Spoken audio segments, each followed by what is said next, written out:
right now I've been kind of really obsessed with just like a bunch of espresso. I'll be Okay. like, hi, can I get 6 shots of blonde espresso on ice? Oh my God, how are you alive right now? I don't know. You can be you. If it's a true friendship, you can be you. Definitely. And then they can be them, and you can both get like 18 shots of espresso and have the EMTs come. Exactly. Sorry. Guys, this kid is gonna die. Yeah. Sorry. We'll start the interview off with that. This kid's gonna die. Unless we study friendship. Did we just become best friends? Yup! Hi, I'm Jackie. I'm a second-year cognitive science and comparative literature major here at UCLA. What exactly makes a friendship great? Oh man. Okay, what makes a friendship great is such a good question. If I'm really honest with you, that's another answer that we don't have yet. But what makes your friendships good? I would say my friends are funny. They're loyal. You know, we don't like talk behind each other's backs and things like that. And I feel comfortable with them. Like I don't have to play a persona around them. So you hit on a few of the big things that people say that they want in their friends, right? They want friends who are kind. In some of our work, we've actually found that when people say that, what they mean is that I want a friend who's kind to me. I want a friend who's kinder to me than they are to other people. And sometimes I want my friend to be kind to me, but kind of mean to my rivals, because that is being kind to me if you're not nice to the people who aren't nice to me. But when it comes to what makes a good friend, it does seem to depend not just on how we get treated by our friends, but how our friends treat other people too. Because a friend who is so kind and so nice and so generous to everybody, that's not a great friend. Even Aristotle said it, a friend to all is a friend to none. Yeah, I was going to bring that quote up too. It's a good quote. Yeah, finally somebody's talking about friendship. It only took us 1,000 or so years to remember. How come some friends, you don't see them for a really long time, but then once you start talking to them again, it feels really natural and like you never stop talking? Yeah, so we have these different types of close relationships. We have romantic relationships, and that's almost all that we've ever studied. Then we have our family relationships, and those are so important. And we don't have to do a lot to maintain those relationships. And then we have our friendships, and it seems like in the beginning we have to do a lot to form those relationships. So one study suggests it takes about 200 hours to make a friendship. And then there's other work that suggests that to maintain our friendships, we actually have to contact our friends more and stay in touch with them compared to our family. But there has to be some point at which our friendships transition to feel like family relationships. There's a reason that we say this person is my sister, right? This person is my brother. This person is my bro or bra. And so at some point, these relationships feel like family, and they don't require all of that maintenance to maintain. We don't know what that threshold is. We don't know how to get people there. We know that it happens. It's so frustrating. So come work in my lab. Study friendship and figure it out. If you could be best friends with any famous person or fictional character, who would you choose as your best friend? I would do Dora the Explorer. She just seems like she could get us out of any situation. I watched her a lot growing up, and I don't know, I think we would hit it off. She seems very like savvy, like smart, kind also. So yeah. Totally unproblematic. Yeah. I'm into it. Hello, my name is Brent Grantham. I'm a computer engineering and mathematics double major. So why would you say friendship is important? Oh man, okay. There are so many reasons that friendship is important, but first, it feels good, right? It feels really good to have friends, and it feels really awful to not have friends. It feels lonely and horrible. What we know is that the US is in the midst of a loneliness epidemic, and this kind of loneliness is associated with all sorts of horrible things like depression, anxiety, and higher rates of cancer, right? Okay, so that's the bad. Why is it important to have friends other than buffering that in terms of the individual costs and the societal costs? Friends make us happy. Friends make us laugh. Friends make us recover more quickly from surgery. Friends can increase our economic mobility, and having friends can make us live a longer life. How can I like strengthen my friendships? Yeah, Yeah, so if I had to give you an empirically validated answer, I couldn't because we don't study this stuff. But if I had to give you our best guess, right, I would tell you there are a few things that you can do. You can show your commitment to your friends. And it might even be the case that showing that commitment out loud by calling a good friend a best friend, for example, can make that person feel closer to you and can strengthen your friendship. Another thing that you can do is just reciprocate, go back and forth. So instead of doing something where they buy your coffee and you immediately repay them because you want to Venmo them, don't. They buy it, then you buy it. And that kind of relationship can actually make you feel closer together. Interesting. Yeah, so have them buy the really expensive. Don't do that, that would actually totally backfire. Don't do that. Sometimes, like, I feel bad, like, I don't know, maybe it's just like me personally, like, whenever my friends buy me coffee and I'm like, oh no, I feel bad, like, my drinks are like so like customized. I don't know, I'm picky, I don't know. What is your drink? Ooh, right now I've been kind of really obsessed with just like a bunch of espresso. I'll be Okay. like, hi, can I get 6 shots of blonde espresso on ice? Oh my God, how are you alive right now? I don't know. Sometimes like when I go out with friends, I'm like, oh, I'll like tone down my drink. I'll be like, can I get an iced coffee, please? Thank you. Yeah, you can be you. If it's a true friendship, you can be you. Definitely. And then they can be them, and you can both get like 18 shots of espresso and have the EMTs. Exactly. That's great. Guys, this kid is gonna die. Yeah. Sorry. We'll start the interview off with that. This kid's gonna die. Look at me. Whoa. Unless we study friendship. Why do some friendships just fizzle out so fast, so randomly? Yeah. Oh, that is a really good question. So one day we want to be able to predict what friendships are going to thrive and what friendships are going to end, and maybe even when they're going to end, right? Right now, what we have an idea of from some data in our lab is that we think that some friendships are really beneficial, but they also have some costs, and some friendships have more costs than others. For example, our friends might sort of compete with us for status. Maybe our friends even compete with us for romantic partners. Maybe our friends keep us up really late at night watching Game of Thrones when we have to study for a computer science final. What do your friends keep you up watching?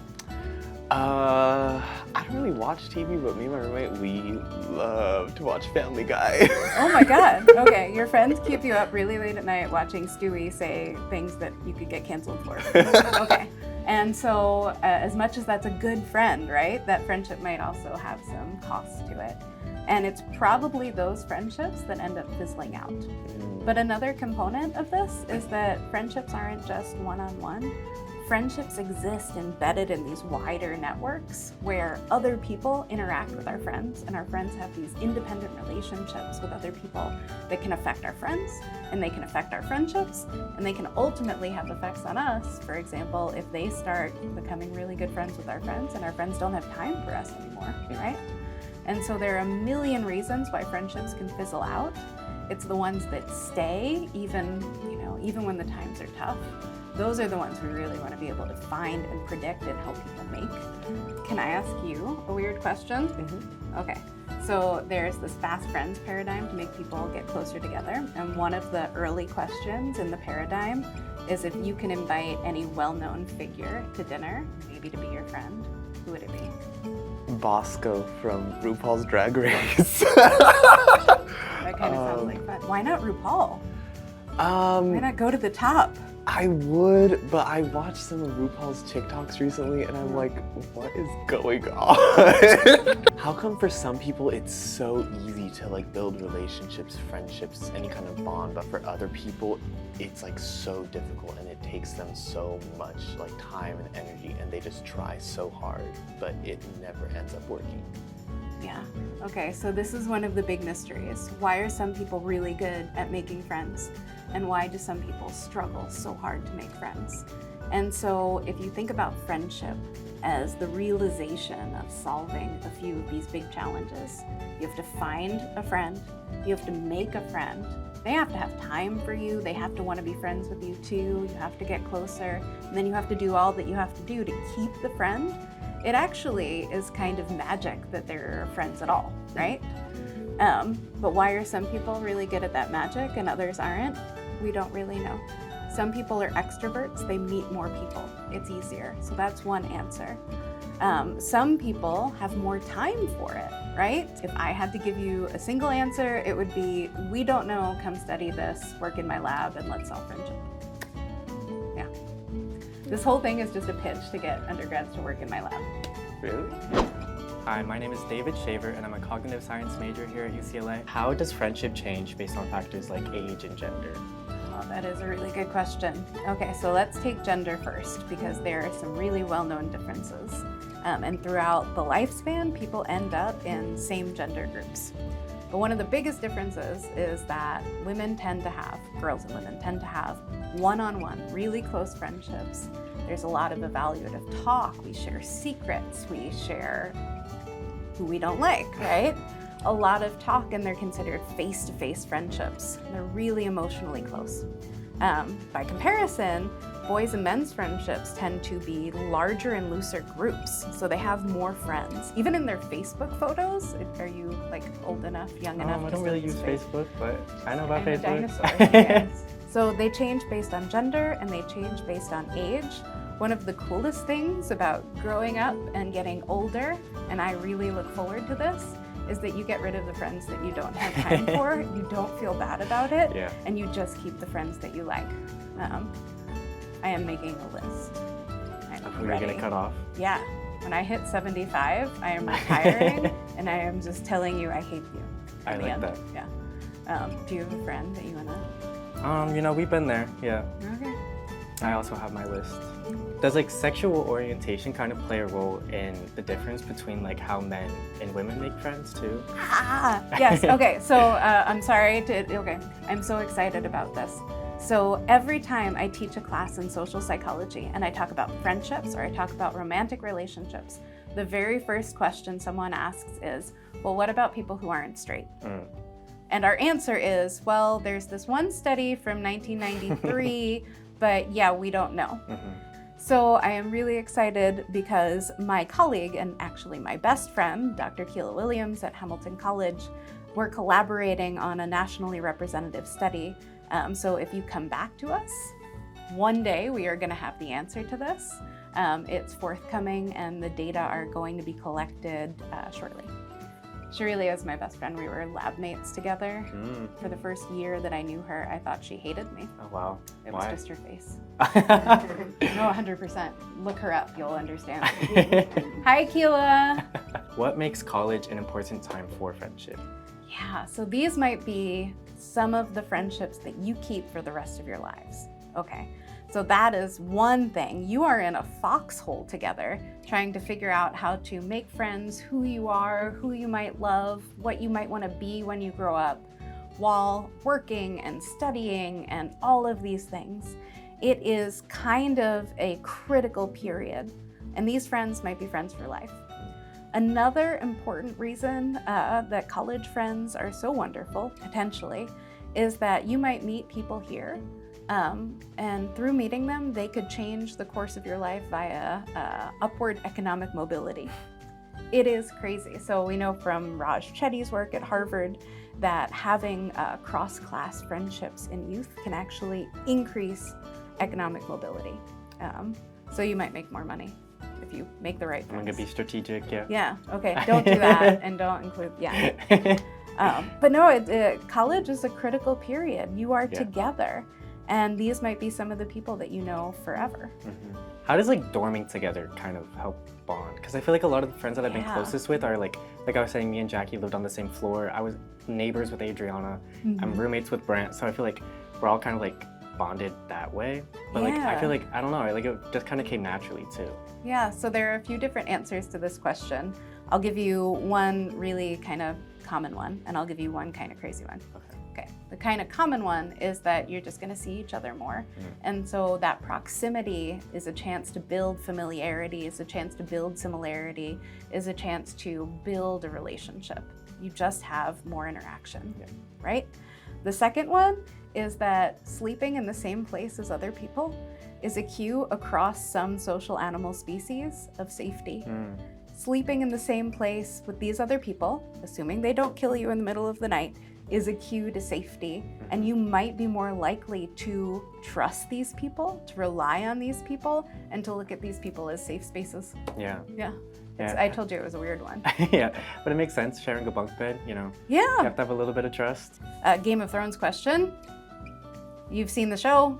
Who do you want to be your friend? I would say Arya Stark. Ah, okay, why? It's kind of, she reminds me of my sister a lot. You know, my sister, she's like headstrong. She gets what she wants. She doesn't give up. And I feel like it's like kind of like a good friend to have, you know, good backup. And good knife skills. Yeah. You get to invite any well-known figure to dinner with you. Maybe you'll become friends. Okay. Fiction, real life, history, modern. Who do you want? Wow. That's a good question. I don't know why, but whenever people ask about like kind of like historical figures, my mind always goes to like Kate Chopin. Oh. I don't know why, but I really like her like writing style, and I feel like I don't think that she necessarily would like emphasizes on friendship, but I feel like she has like this way of kind of like surprising you and like captivating the reader and like incorporating just like what's happening in the moment into her kind of like art form, I would say. And I feel like reading it is just kind of like, I feel like it's almost kind of like exciting, you know? Yeah. Okay. All right. Now that we're in that realm, I might actually pick Dorothy Parker back there. Okay. She said, well, she said that quote, but she also said a few very funny things. You can lead a horticulture, but you can't make her think. I know. I don't think any of the rest of these I can say that you could use. What is a good Dorothy Parker quote? Every morning I wake up, brush my teeth, and sharpen my tongue. Ooh, And she donated her estate to the NAACP and is cremated. And so above her urn, she has the witticism of, please excuse my dust. So I feel like she would make me laugh very hard. She was a great wit. So yeah, I'm picking Dorothy Parker. I like that. Yeah. I feel like a great wit too. I don't know if you're into like drag, but her name is Katya Zamaloshikovo. Oh yeah. I love her. I feel like she would be like one of like the best friends to have because she's just always so entertaining. See, again, I'm Bob the drag queen. This is, we have this conversation.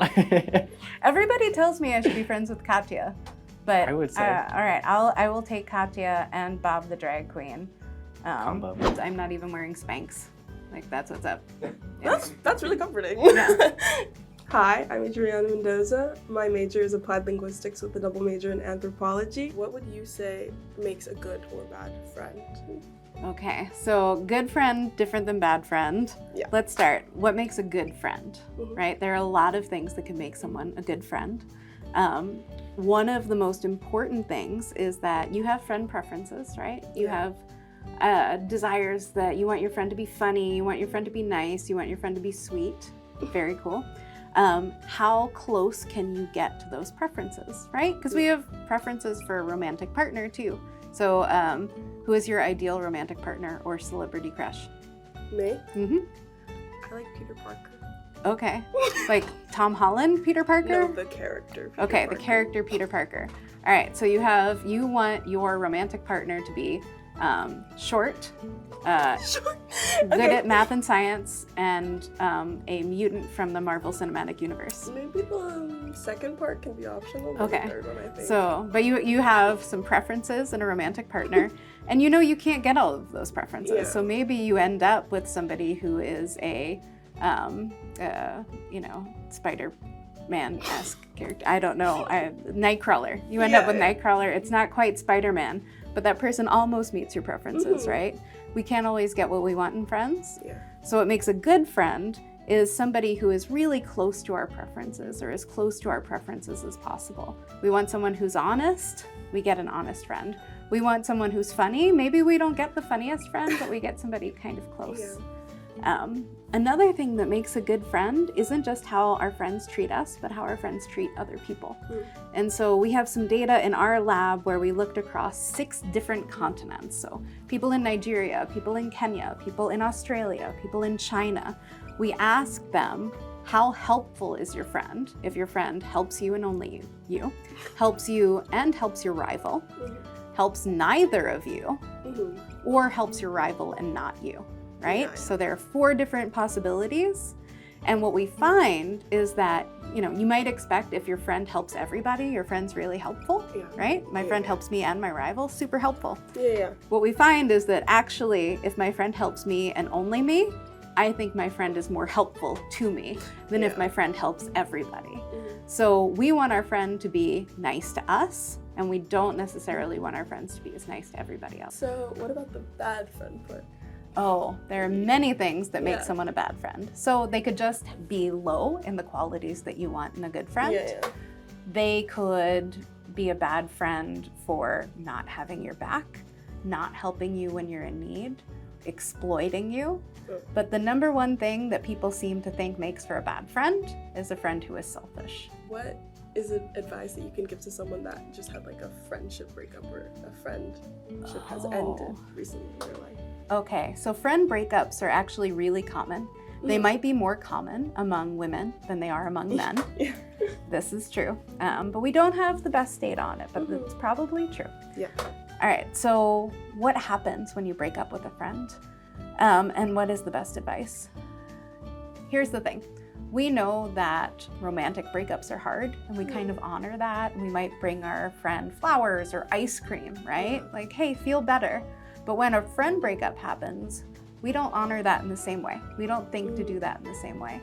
So the number one thing that I would say is realize that friendships are just as important, if not more important, than your romantic relationships. That your friendships are just as close, just as loving, just as meaningful to you. And if it hurts, let it hurt. If you want to scream, scream. If you need to eat a pint of ice cream, eat a pint of ice cream. Honor how much it hurts, let it hurt, and then find somebody better. I want to hear about your bad friendship. Okay. Or friendship breakup, I'm sorry. Yeah. She's actually the one person on my friendship hit list, the one that's really short. It's not, I wouldn't say it's ill-intended. I just think it hurts a little because she like meant a lot to me. Yeah. But I think it was really funny because at the same time that I broke up with her as a friend, I broke up with my first boyfriend.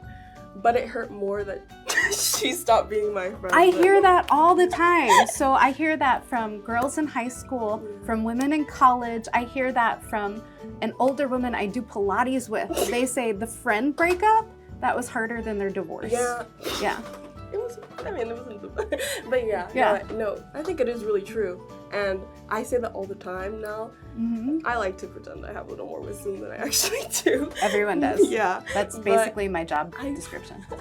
I like say that to my friends now because, well, I'm not really big into relationships, but I love my friends. So I'm always like, well, I think it's fair that you care about your friends a little bit more than you care about the guy you're talking to. And they're like, well, I don't think that's true. I'm like, no, it is, because your friends are going to stick around a lot longer, I think, than you might spend more time with your person. friends than your romantic partner. Yeah. And in college, you have more friends. Yeah. You end up having such important friendships right now.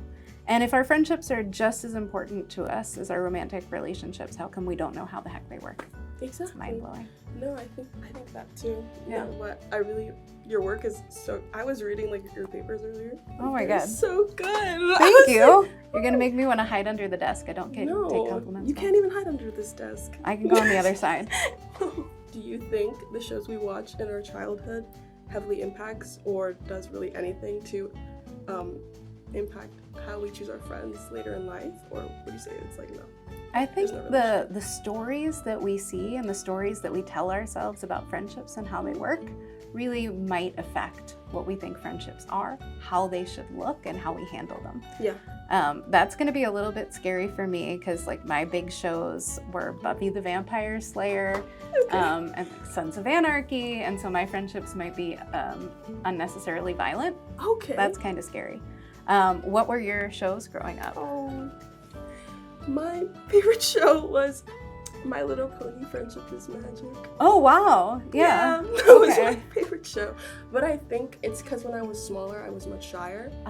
So I had issues creating friendships with people. So in my generation, the movies that we watched were these creepy Jim Henson movies like Labyrinth and The Dark Crystal. Do you all know these? Yeah.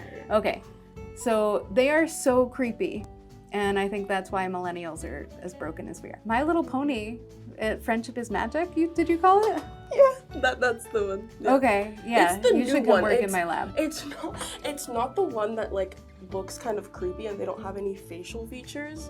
I would show you a picture, but I feel like that's not correct. Okay. And it's the one with the really big eyes, and then they have like magic, and they have cutie marks, and then it's literally about a core friendship group and how they help each other Okay. in their way. I mean, I know My Little Pony. I know the Care Bears. I know the Care Bear stare. Yeah, but Yeah.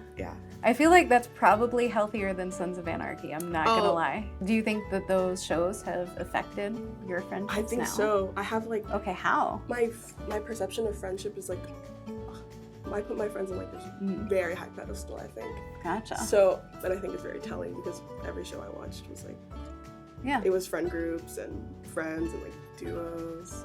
See, I love team movies. So anytime that a team is coming together, this is ridiculous. So it doesn't matter if it's like Buffy the Vampire Slayer or The Replacements or The Expendables. Like, this is, yeah. I like a team of friends. Oh, The West Wing. I wanted my life to be like The West Wing, where it's a group of brilliant people trying to fight for truth. Yeah. Yeah, in reading, I read like the found family trope. Yeah. That's like, I think. Yeah, you fight with them, you laugh with them, you make jokes at their expense, and that's how you show your affection. That's how you mean, like, Yes. that's how I care. Yeah, that is also how I care. Love languages, not a real thing, but if they were, making fun of each other would be my love language. Why do you think when people involve themselves in romantic relationships, sometimes that leads to the fizzling out of platonic relationships in their lives? Yeah, so there are a lot of different theories of friendship, and each of them suggests that we only have so many sort of niches for the people in our lives, right? Or we have 5 really close friends. And so if you form a new relationship, especially one, a romantic relationship that takes up so much time and energy, you're not gonna have that time and energy for your other friends. And so by spending that time and energy on someone else, you might be sort of ejecting one of your friends from that closest circle. That doesn't mean though that they don't come back. It just means that for a little while, maybe you're focused on that person. So yeah, all of these theories say we only have so much time and energy. Our time is inelastic. Our brain space might be inelastic. We can have only so many friends at one time.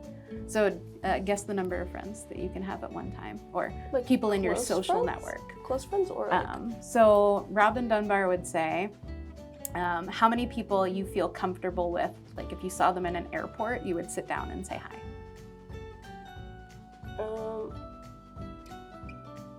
like